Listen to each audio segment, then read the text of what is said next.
warahmatullahi wabarakatuh. Waalaikumsalam warahmatullahi wabarakatuh.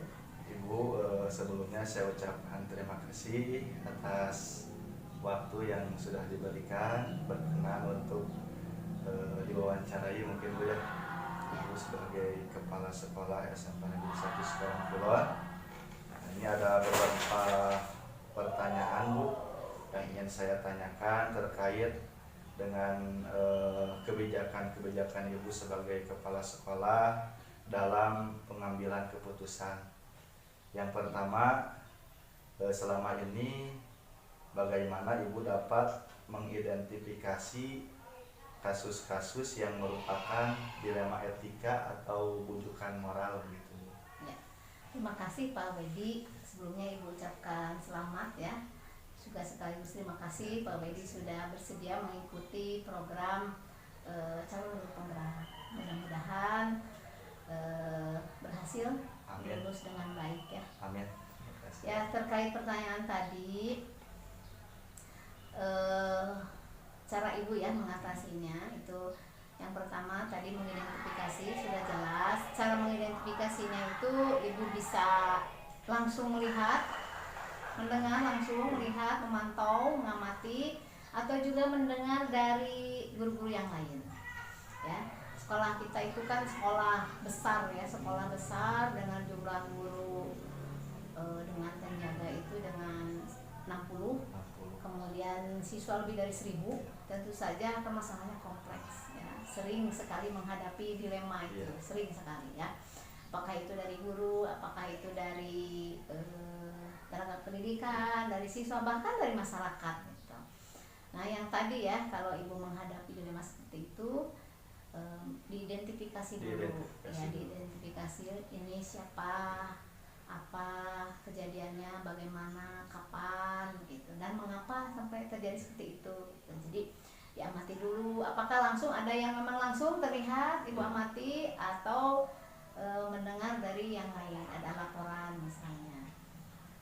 Jadi itu ya, mengidentifikasi dulu, tidak langsung untuk beberapa hari. Apakah ini harus penyelesaiannya sendiri Ibu atau perlu bantuan orang lain, bermusyawarah gitu. Nah, jadi tergantung kasusnya. Ya, jadi kalau misalnya personal, sepertinya Ibu bisa menyelesaikannya juga secara personal gitu. Jadi langsung mengundang ya untuk berbicara empat mata dari hati ke hati. Tapi kalau menyangkut lembaga misalnya, itu biasanya membutuhkan diskusi dengan yang lain. Seperti itu. Ya, terima kasih. Jadi mohon untuk mengkonfirmasi. Jadi Ibu melihat fakta-fakta dulu mungkin Bu ya. Fakta yang ada, mengidentifikasinya seperti itu. Iya, betul. Kemudian yang kedua Bu, jadi selama ini bagaimana Ibu menjalankan pengambilan keputusan di sekolah Ibu, terutama untuk kasus-kasus di mana ada dua kepentingan yang sama-sama benar atau sama-sama mengandung nilai kebajikan gitu. Ya, betul. Kembali tadi ya disampaikan, karena kita sekolahnya besar, saja permasalahannya kompleks, banyak sekali ya yang Ibu hadapi. Tapi mungkin Ibu ambil satu kasus saja ya. Itu kasus misalnya memang mengandung kebajikan dua-duanya. Misalnya ada seorang ibu guru yang berkewajiban memang untuk menjaga putranya, melindungi antar jemput sekolah gitu. Itu kan kebajikan ya, sebagai ibu juga sebagai seorang ibu. Nah, itu memang harus seperti itu. Tapi di satu sisi itu ada tugas juga, ada tugas. Itu juga kebajikan juga, bagaimana menyampaikan atau memberikan pelayanan yang baik terhadap peserta didik. Nah, itu dilema. Kalau menurut Ibu itu sangat dilema ya. Nah, bagaimana cara menyelesaikannya? Itu pertama kali kembali diidentifikasi, apakah ini sudah beberapa kali atau baru sekali, kenapa sampai seperti itu misalnya. Jadi menjemput putranya meninggalkan kelas. Kalau sudah meninggalkan kelas 10 menit, itu kan kalau namanya keluar bisa jadi 20-30 menit.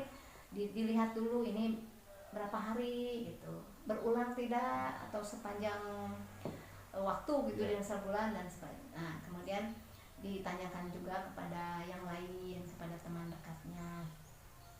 Nah, akhirnya misalnya perlu untuk diundang, dan ibu cara mengambil keputusannya melibatkan melibatkan yang punya kasus. Oh, jadi iya. misalnya ditanyakan dulu kenapa seperti Kebenarannya ini, ya mungkin, Bu, ya. kebenarannya betul tidak, kemudian sudah punya solusi belum. Nah ternyata guru itu menyampaikan bahwa ibu sebetulnya sudah, saya mencari pengganti untuk menjemput, apakah itu saudara atau ojek. Ternyata putranya tidak mau, inginnya dengan ibunya. Kemudian si punya pengasuh juga, jalan kaki juga bisa, tapi tidak mau juga gitu. Nah, ibu kan sebagai seorang ibu menempatkan ibu di dalam diri ibu guru itu gitu. Jadi bahkan ibu berikan contoh, ibu juga dulu punya anak kecil, sama solusi ibu misalnya. Jadi solusi dia seperti apa, solusi ibu. Kalau solusi ibu dulu, sekolahnya dekat sekolah ibu. Jadi misalnya pulang dari sekolah TK ke sekolah ibu, atau kalau enggak berbagi dengan suami atau dengan pengasuh gitu. Nah, jadi kalau dilibatkan seperti itu, tidak menjudge langsung bahwa ini salah, itu ada solusi akhirnya. Jadi coba diidentifikasi berapa hari yang bisa menjemput, yang kebetulan jam itu jam kosong, misalnya jam 10 itu jam kosong, ternyata ada 2 hari yang bisa menjemput, berarti yang 3 hari harus ada solusi dengan mencari saudara atau bagaimana gitu, dan berikan pengertian kepada putranya gitu, seperti itu. Jadi berarti antara nilai kebajikannya, keadilan ya Bu ya, juga rasa perasaan begitu ya, betul. seorang ibu. Iya, jadi bagaimana caranya bahwa nilai kebajikan ini sebagai seorang manusia terakomodir, tapi di sisi lain peraturan tidak dilanggar. Jadi diambil jalan tengah gitu ya. Tidak juga misalnya kalau ini kepentingan pribadi, ini adalah kepentingan umum, tidak bisa juga gitu. Jadi mencari jalan tengah, bagaimana ini sebagai seorang manusia, seorang ibu lagi, ini aturan, harus dua-duanya, dan paham, alhamdulillah paham.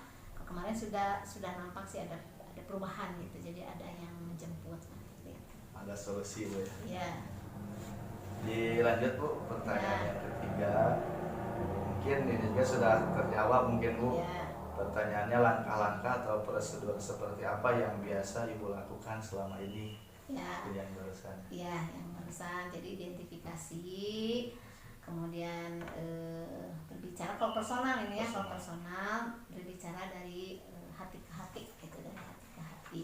Tapi memang yang namanya dilema itu kan perasaan, makanya ada dilema itu ada perasaan. Kalau nggak punya perasaan mah kan aturan saja digunakan. Ya, kenapa ada dilema? Karena ada perasaan. Nah itu yang biasanya menjadi menghambat itu atau menjadi kendala itu karena perasaan. Apalagi seorang ibu juga benar gitu. Benar, jadi harus berjalan gitu. Selanjutnya Bu, hal-hal apa saja yang selama ini ibu anggap efektif dalam pengambilan keputusan pada kasus-kasus dilema etika? Ya, ibu tadi yang paling efektif itu melibatkan. Komunikasi itu yang penting. Jadi melibatkan yang punya kasusnya. Ya sama kan, beliau juga dilema. Ibu yang mengambil keputusan dilema, beliau juga yang menjalankan itu sebetulnya dilema gitu. Nah jadi ibu dengan cara yang paling efektif itu komunikasi. Kalau tidak dikomunikasikan nggak ada solusi gitu. Nah komunikasinya bagaimana? Ya itu tadi, kalau personal cukup berdua. Tapi kalau yang lebih luas menyangkut tembaga, ibu membutuhkan diskusi dengan yang lain. Terima kasih Bu. Untuk selanjutnya, apakah ibu memiliki sebuah tata kala atau jadwal tertentu dalam sebuah penyelesaian kasus dilema etika mungkin di sini? Apakah ibu langsung menyelesaikan di tempat atau memiliki sebuah jadwal untuk menyelesaikannya? Bentuk atau prosedur seperti apa yang ibu jalankan? Ya. Jadi situasional ya, kondisional. Tadi apa kejadiannya, siapa, mengapa gitu, seperti itu. Dan tidak langsung di saat itu, tidak langsung, karena mungkin saja baru sekali itu gitu. Jadi tidak langsung, tapi dengan cara mengamati dulu ya, tadi mengamati beberapa hari gitu, berulang-ulang tidak gitu. terus mengganggu kegiatan yang lain tidak, misalnya tidak terlayaninya siswa atau bagaimana gitu. Jadi seperti itu prosesnya dengan cara tadi pengamatan dulu ya. Untuk waktunya mungkin situasional dan kondisional. Ya gitu. Karena tidak pernah langsung saja, tidak pernah langsung. Jadi ini kan lu mungkin Bu ya keputusannya itu iya, apakah sudah dulu, iya betul.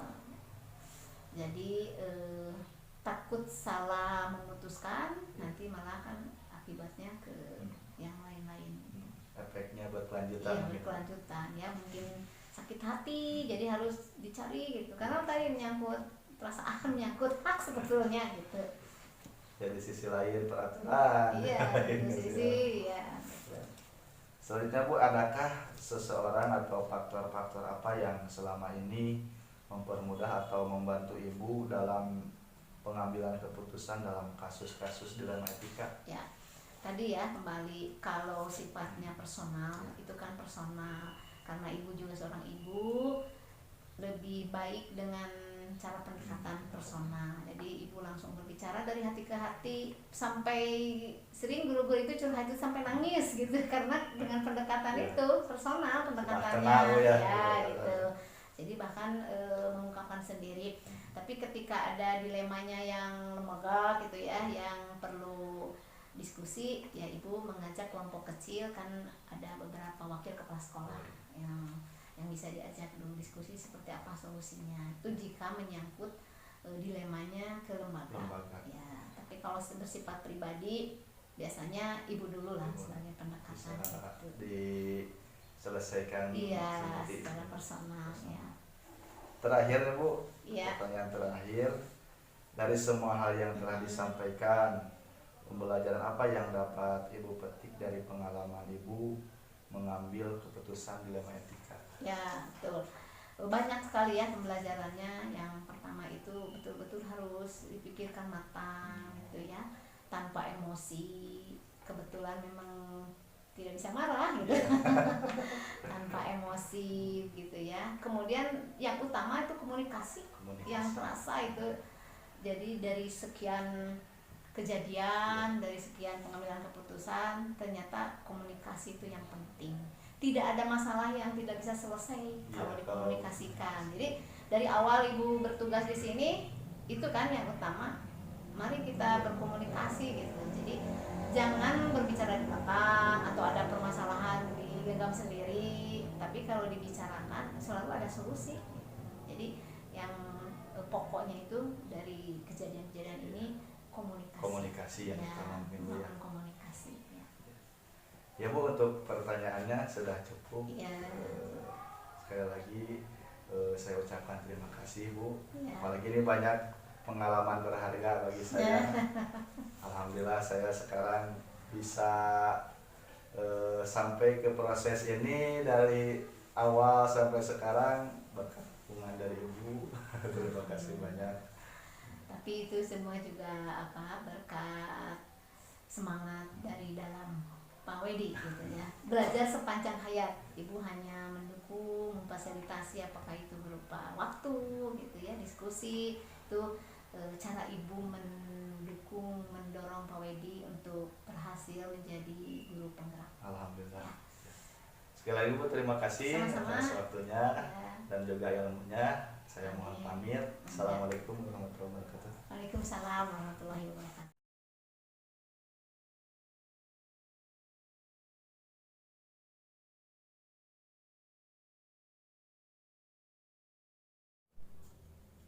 Assalamualaikum warahmatullahi wabarakatuh. Waalaikumsalam warahmatullahi wabarakatuh. Sebelumnya saya ucapkan terima kasih Pak atas waktu dan kesempatannya pada hari ini. Mohon maaf sebelumnya saya mengganggu. Siap. Sama-sama Pak Wedi. Saya juga ucapkan terima kasih. Mungkin dengan kegiatan ini wasilahnya kita bisa berjumpa ya. Sudah lama kita tidak berjumpa, tidak bersua. Dan saya pun juga ucapkan terima kasih telah percaya mungkin ya. Sebetulnya apa sih yang harus digali dari saya? Tapi terima kasih. Semoga kita semua berada dalam Amin, amin ya Allah, ya Allah. Boleh barangkali apa Ya. yang mau ditanyakan Pak? Ya ini Pak, ada beberapa pertanyaan yang ingin saya tanyakan. Ini terkait dengan keputusan yang bertanggung jawab, yang berbasis nilai-nilai universal gitu Pak. Intinya Bapak sebagai kepala sekolah pasti tentunya banyak mengalami yang namanya dilema etika begitu dalam mengambil suatu keputusan. Nah, yang pertama Pak yang ingin saya tanyakan, selama ini bagaimana Bapak dapat mengidentifikasi kasus-kasus yang merupakan ini dilema etika atau bujukan moral nih Pak begitu. Siap. Oke. Terima kasih ya. Pertama berarti mengidentifikasi bujukan moral atau Dilema etika. dilema etika. Ya, pertama ya kita harus paham dulu mengklasifikasikan permasalahan. Kita harus paham definisi apa itu bujukan moral, apa itu yang dinamakan dilema etika. Kalau tidak salah, dilema etika itu ada sama-sama benar, tapi ada yang harus didahulukan, ada yang memang bisa dikesampingkan. Tapi kadang-kadang kalau misalkan kita tidak memahami konteks daripada dilema etika ini, kita terjebak sehingga kita tidak bisa mengambil keputusan.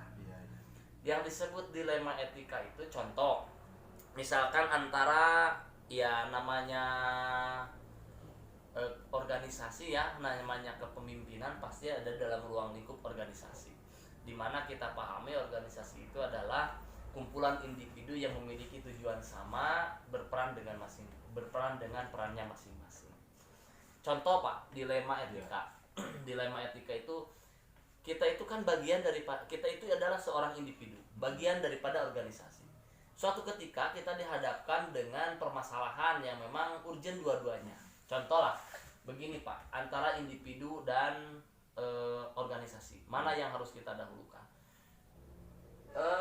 Di keluarga kita ya, kita punya acara, istri atau anak ulang tahun ya. Sementara di sekolah pun ada acara, katakanlah upacara terakhir untuk siswa atau acara kelulusan. Nah, kadang-kadang kan kita dilema Pak, dalam satu yang sama, dalam waktu yang sama, gitu kan, kita dihadapkan. Sementara tangan kita cuma dua, mata kita cuma dua, gitu kan, jasad kita cuma satu. Mana yang kita harus dahulukan? Nah, hal-hal seperti itu adalah dilema etika Pak, yang tentunya itu akan dialami dan harus dihadapi oleh setiap individu yang ada di organisasi. Contoh ya, jangankan di karyawan yang ada di MTS Nurul Bayan ini, saya secara pribadi dalam hal ini kapasitas sebagai pimpinan kepala madrasah MTS Nurul Bayan sering dihadapkan seperti itu. Apalagi yang namanya kepala itu kan harus punya jiwa kewirausahaan, jiwa sosial dan lain sebagainya, yang kadang-kadang kalau santri bilang itu ta'arud lah, berbarengan gitu. Tapi tentunya kalau usul fikih mah mengatakan idza ta'arodo baina syai'aini faruji'a ila usuli, kan seperti itu ya Pak ya. Bapak lebih paham dari saya ya, Bapak itu guru saya dulu ya. Jadi kalau misalkan kita dihadapkan dengan sesuatu yang berhadapan, ta'arud gitu. Dilema etika itu kalau dalam usul fikih mah ta'arud. Faruji'a ila usuli gitu. Kita kembalikan kepada yang asal gitu. Itu sih menurut saya gitu. Nah, makanya kadang-kadang juga saya ketika menghadapi hal seperti itu juga memang ya harus bisa mengklasifikasikan. Barangkali dapat. Terima kasih Pak untuk pertanyaan yang ke-1.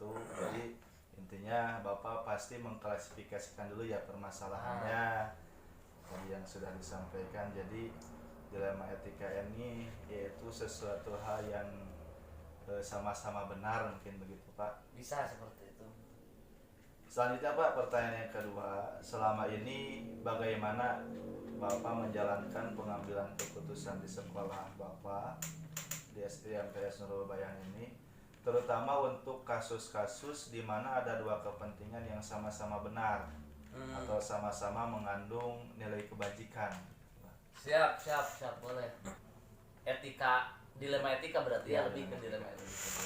Memang bicara dilema etika seperti tadi kita katakan bukan bicara salah benar, tapi bicara tepat dan lebih tepat, gitu kan? Ya kadang-kadang ya saya juga harus menyikapinya dengan gimana ya, persuasif lah. Tapi kita juga harus tegas di dalam itu. Dalam pengambilan keputusan itu harus tegas, Pak. Kalau mental seorang pimpinan tidak punya ketegasan, saya pikir diragukan akan kemajuannya. Yang namanya keputusan itu adalah garis miring kepastian. Maka kalau merah, kalau hitam ya hitam. Jangan sampai ada di antara putih dan hitam gitu. Di antara merah dan hitam gitu.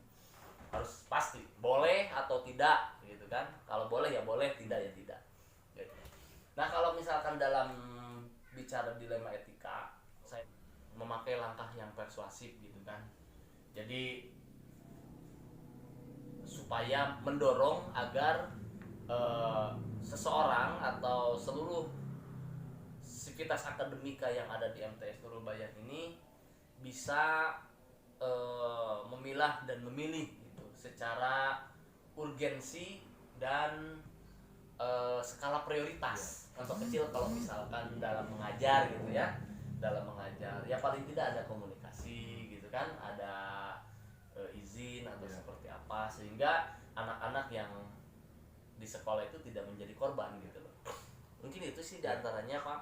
Ya jadi intinya saya konfirmasi Pak ya. Jadi dalam mengambil keputusan ini diantaranya Bapak mengutamakan komunikasi mungkin Pak ya. Diantaranya itu Komunikasi dan juga keputusan yang tegas. Oh iya, harus ada ketegasan. Karena begini Pak, dalam pengambilan keputusan itu kan sifat daripada pengambilan keputusan itu ada 3 tipikal. Pertama ada yang mengambil keputusan berdasarkan aturan atau berdasarkan data, berdasarkan peraturan. Ada juga yang mengambil keputusan itu berdasarkan intuisi, perasaan gitu. Dan ada juga yang mengambil keputusan itu berdasarkan keputusan akhir. Terima kasih Pak. Lanjut nih Pak, pertanyaan ketiga. Ini mungkin barusan juga sudah terjawab, tapi ini untuk lebih mendalamnya mungkin Pak. Langkah-langkah atau prosedur seperti apa yang biasa Bapak lakukan selama ini? Siap. Lalui beberapa tahapan. Contoh identifikasi dulu gitu kan. Saya pastikan dulu apakah itu benar atau tidak. Terus saya konfirmasi, kalau istilah itu tabayun dulu gitu kan. Setelah tabayun saya analisa gitu kan. Nah setelah dianalisa maka saya putuskan. Ketika saya putuskan juga ya saya harus islah gitu loh Pak.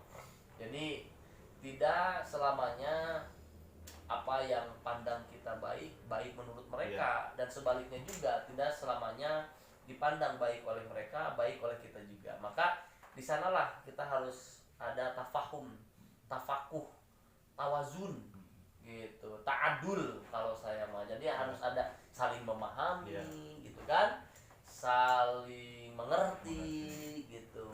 Terus juga saling kita juga harus bisa adil, bisa menempatkan. Jangan sampai begini Pak, maksud saya jangan sampai kita itu mengambil keputusan karena posisi saya hari ini adalah seorang pimpinan, tapi juga saya harus merasakan bagaimana saya juga berada di posisi dia gitu loh, gitu Pak. Jadi dan saya juga harus adil gitu. Harus adil itu kan artinya tidak mesti sama rata gitu kan, gitu. Jadi kalau misalkan kita sudah ya tahapan yang sering saya lakukan itu seperti itu. Demikian sih Pak ya. Terima kasih. Pertanyaan selanjutnya Pak nih. Hal-hal apa saja yang selama ini Bapak anggap efektif dalam pengambilan keputusan pada kasus-kasus dilema etika yang paling efektif begitu Pak? Yang paling efektif masih pertama kita tabayun ya, konfirmasi tabayun. Yang kedua itu tadi skala prioritas gitu. Skala prioritas gitu. Jadi kita tanamkan gitu, tolong kewajiban itu dijadikan skala prioritas. Oh. Paling itu yang paling efektif. Ya. Karena apa? Ketika kita ya tadi itu Pak, kita kan tidak tahu kondisi mereka itu seperti apa gitu kan, perasaannya, moodnya, Ya. psikologisnya gitu. Maka ya harus kita lakukan ada satu tabayun, konfirmasi gitu, klarifikasi dulu, Iya. melihat di lapangan gitu iya Pak ya. selanjutnya ya skala prioritas gitu. Jadi kalau misalkan kita sudah bisa menanamkan skala prioritas kepada seseorang ya tanpa harus diminta dia akan loyal gitu. Gitu sih. Ya, Pak. Hal-hal apa saja nih yang merupakan suatu tantangan gitu Pak dalam pengambilan keputusan pada kasus-kasus dilema etika tersebut Pak, yang menjadi tantangan dalam mengambil keputusan? Yang paling berat memang miskomunikasi itu. Tidak saling memahami, tidak saling mengerti, Iya. tidak bisa menempatkan sesuatu pada tempatnya gitu. Itu sih yang paling itu mah tantangan paling berat mah dalam pengambilan keputusan itu miskomunikasi. Jadi kadang-kadang bicara miskomunikasi teh tujuan kita seperti ini tapi ditanggapinya lain gitu. Salah penafsiran, salah penanggapan. Gitu. Gitu sok jadi lain. Iya, jadi lain. Itulah kira-kira. Ya, orang mau sesuai ya. Ya tahapan. Apakah Bapak memiliki sebuah tata kala begitu Pak, atau Tata kala. jadwal tertentu dalam sebuah penyelesaian kasus dilema etika? Nah, apakah Bapak langsung menyelesaikannya di tempat atau memiliki sebuah jadwal untuk menyelesaikannya? Oh iya. Atau bentuk atau prosedur seperti apa yang Bapak jalankan selama ini? Oh ya, saya kalau di MTS Surabaya ini kan lebih ke keluargaan ya, Ya. konsepnya, dan memang secara nasab juga kebanyakan masih ada keluarga gitu. Kalau tata kala berarti timing ya. Memang saya itu ada rapat bulanan ya, ada rapat tahunan, ada juga rapat insidental. Nah, kadang-kadang ya saya lihat dari urgensinya gitu. Kalau misalkan urgensinya sangat mendesak, maka saya bisa jadi mengadakan rapat insidental gitu, rapat dadakan. Yeah. Tapi kalaupun memang urgensinya saya pikir bisa diselesaikan dalam kurun waktu yang memang bisa tersambut oleh agenda-agenda rapat bulanan kah atau rapat tahunan kah gitu kan, atau rapat semester, ya saya selesaikan di sana. Jadi kita berkumpul yaitu bertatap muka, berdiskusi di sana untuk menghasilkan sebuah kesepakatan.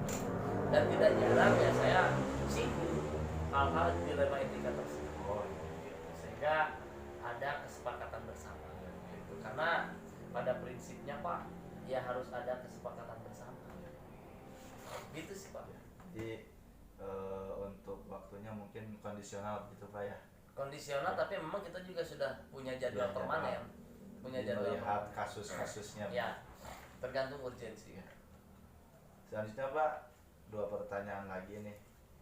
Adakah seseorang atau faktor-faktor apa yang selama ini mempermudah atau membantu Bapak dalam pengambilan keputusan dalam kasus-kasus dilema etika? Apakah ada begitu yang Oh iya, tentu ada seseorang yang memang kita anggap dituakan oleh bersama, yang saya anggap tuakan, yang juga stakeholder juga dituakan gitu kan. Jadi kan kalau kita mah orang timur ya, jadi kadang kearifan budaya lokal itu lebih dijunjung gitu, karena ada etika, ada lamun bahasa Sunda mah aya tata titi duduga gitu kan. Ada hal seperti itu, meskipun kurang berkenan di salah satu pihak, tapi kalau itu sudah ditetapkan atau dipatwakan gitu kan oleh sesepuh gitu, kadang itu menjadi sebuah komitmen bersama. Demikian sih ya.